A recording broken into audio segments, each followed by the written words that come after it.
This is my cat in a box. He likes to be in a box, and every chance he gets, he goes into a box.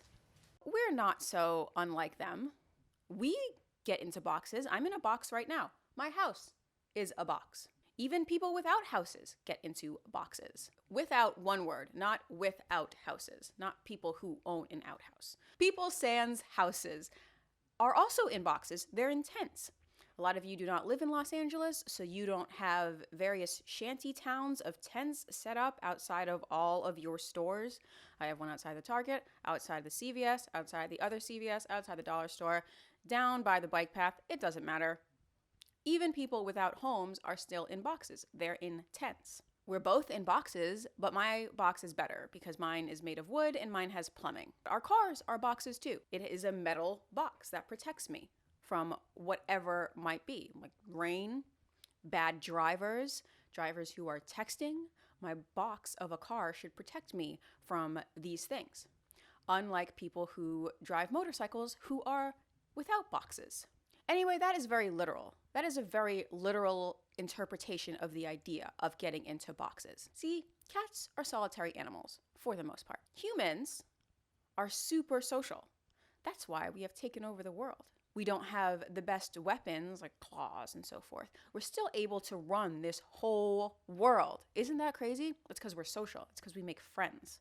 We're supposed to make friends. Most of us make friends. Can we just take a minute to appreciate the human species and how much we've been able to do without claws, without fangs, not being very fast? We've been able to take over this entire planet and kill off many species. It's not quite admirable, but it's impressive.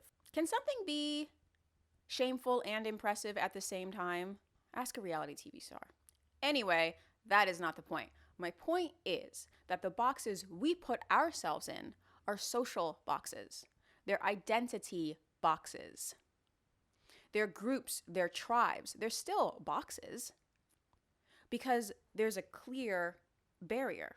Religion, that's a box. Race, that's a box. We literally have to check the box that says what our race is. Now, we don't just have one box. Most of us have many different boxes into which we put ourselves. Our identity boxes. We've got our gender. Are you male? Are you female? Are you other? That puts you in a box. Then you have to defend your box. I am very annoyed about having to defend everybody that falls in my same box, whether it be gender, defend all women, no thanks, Amber Heard, or race, defend all black people. What about the genocidal black people? I have to defend them too? No. But we have other boxes. Like I said, we have nationality boxes. I am American. I have a blue passport. I get to leave a country when things start going bad. That's actually a good box to be in because the American box, you can go to the embassy and be like, ugh, I didn't sign on for this. There seems to be some civil unrest. They'll be like, right this way, madam. You can leave this backward country and go home to America. And you're like, oh, thank goodness. You kind of need to have a tribe. You can't just be out on your own in exile in the world. This is not how humans operate, and it's really quite dangerous. We need the protection of the group. The problem is, not all boxes are good. I'll just throw this out there. Somalia. If you are from Somalia, I apologize for picking on your country. But I also know that your internet isn't very good. So you're probably not watching me. See, if you're born into one of these flimsier national boxes, you're exposed to the elements. You're exposed to the social elements.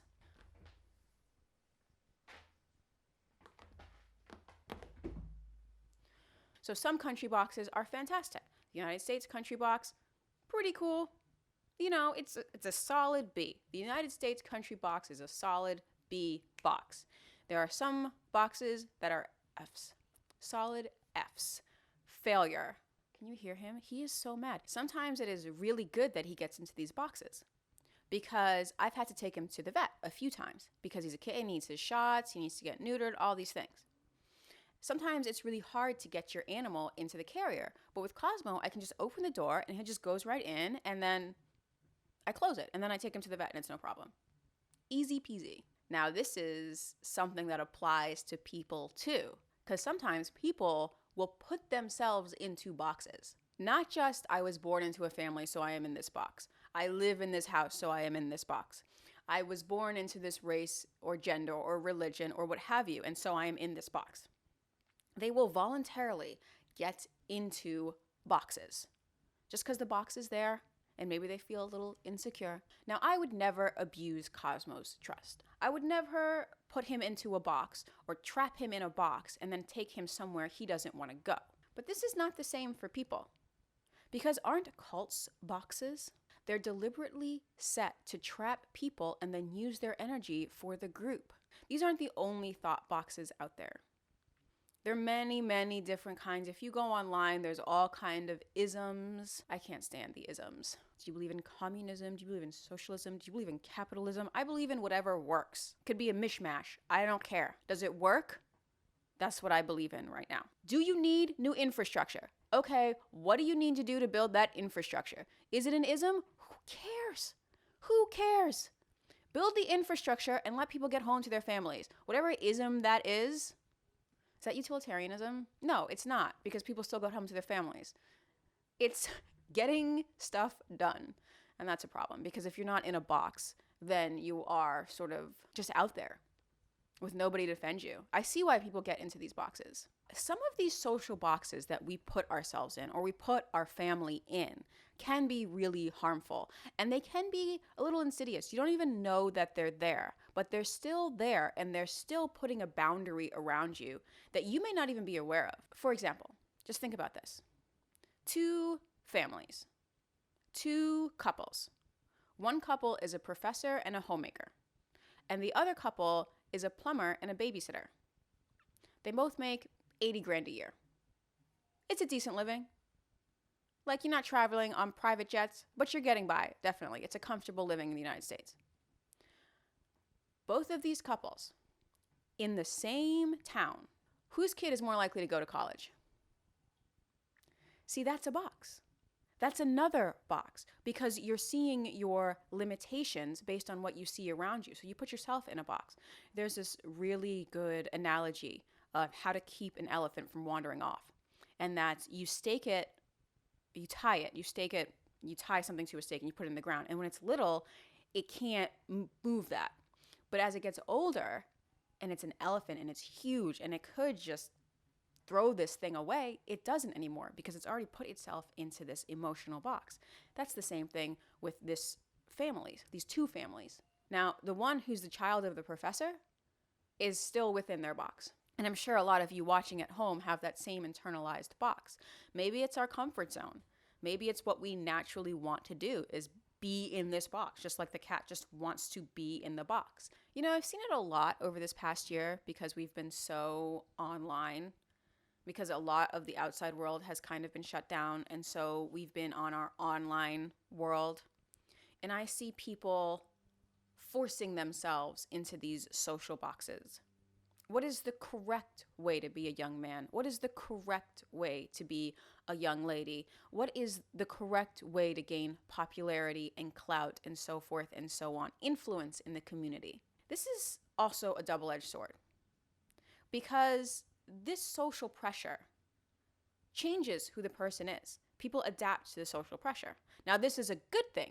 If your true nature is to abuse the elderly, is to torture animals, is to kill young children, please conform to social pressure. Stop being a psycho. Also, I don't have a problem with psychos, because evil is as evil acts. If you're a psycho who doesn't act on your evil, you are a way better person than an empath who does act on it. I don't care if you're sorry. All I care is that you didn't act in that way. So this is where social pressure is actually a very good thing. Some people are inclined to be bad, but then social pressure shows them, oh, I'm not supposed to act that way. Positive social pressure will show them that they should act like normal people and not be a serial killer.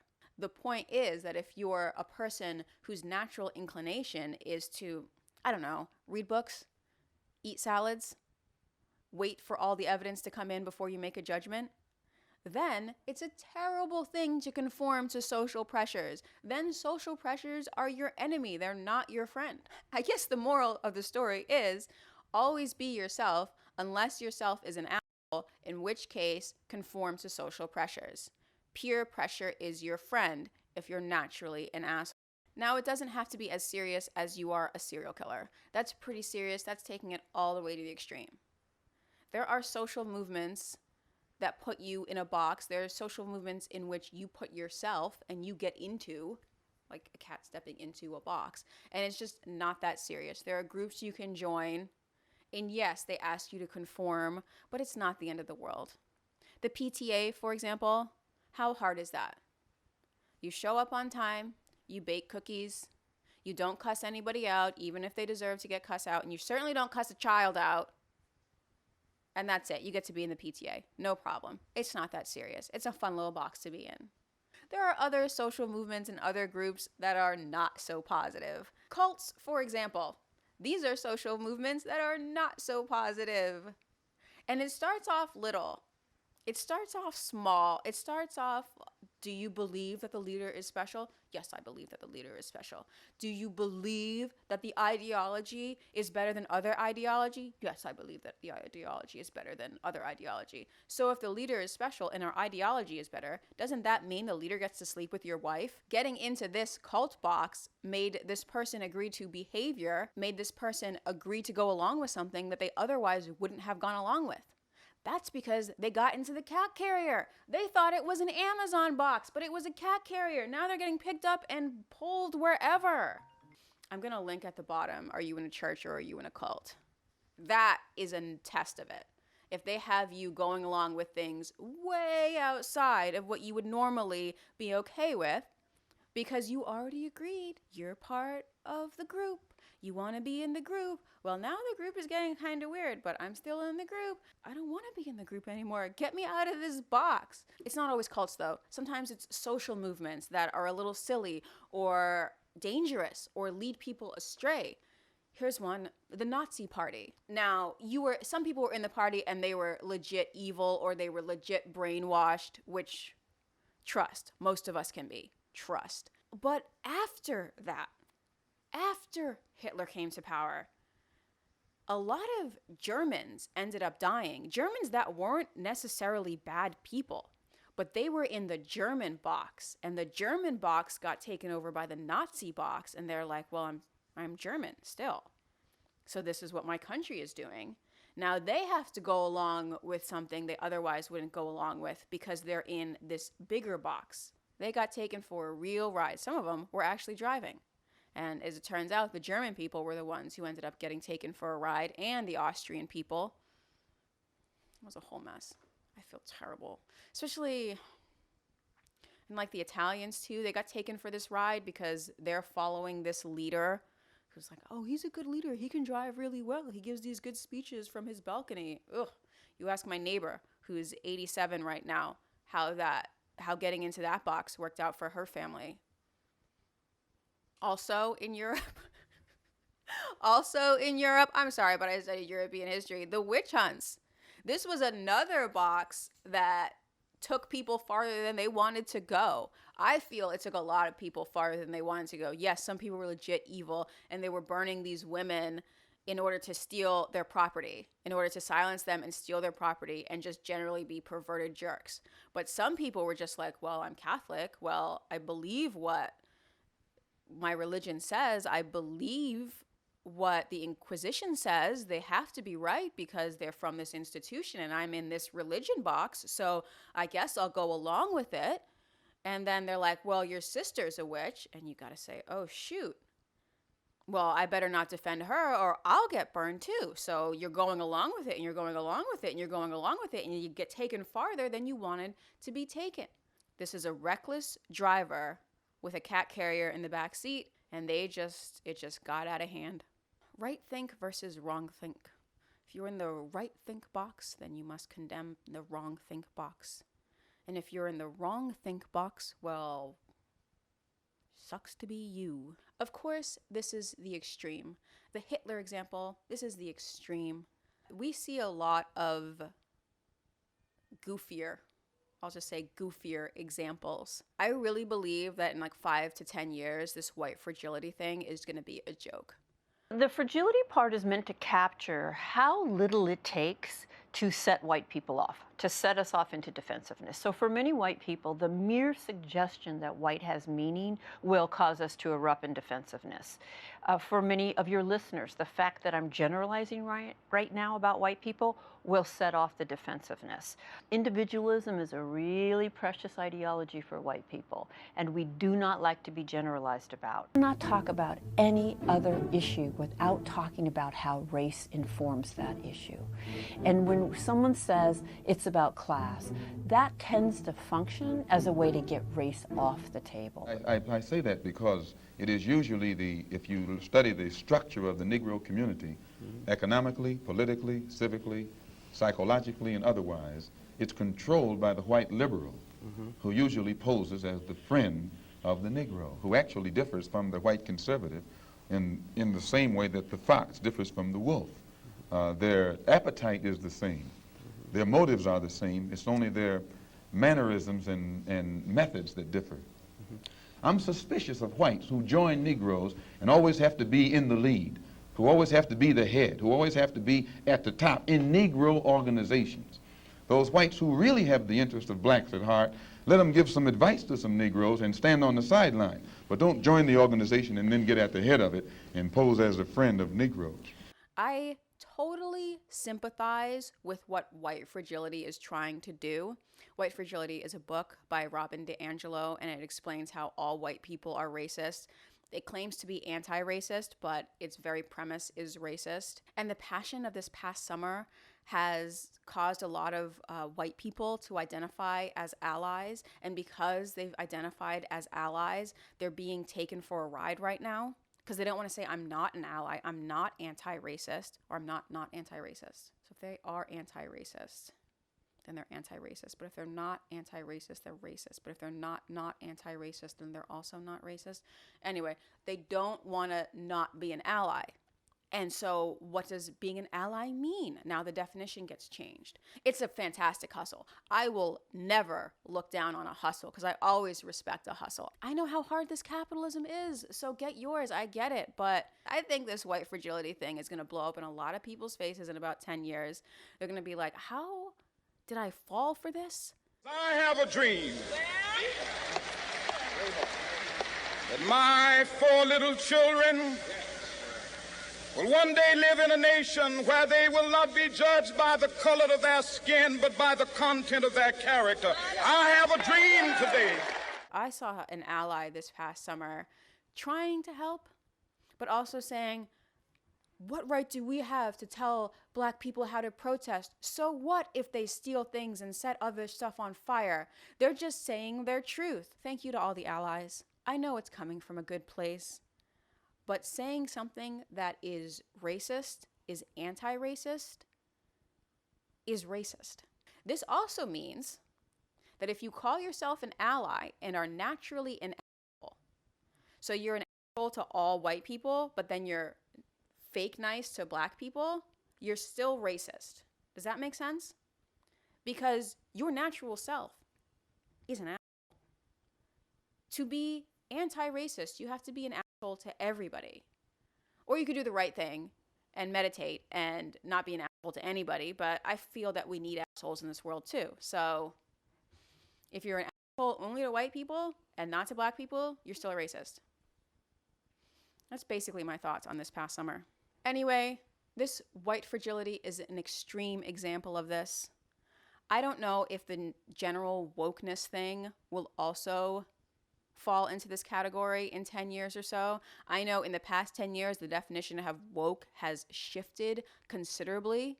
In 2011, woke meant one thing, and in 2021, it means something completely different. So if you were in that woke box in 2011, you might not be in the woke box in 2021. I hope everybody has been smart enough to not just say, I'm woke, and then go along with whatever wokeness means, even to the point where you're saying that 2 + 2 = 5, because that's crazy. Now, this is not to pick on the left, because the right does it too. That Trump thing was another box.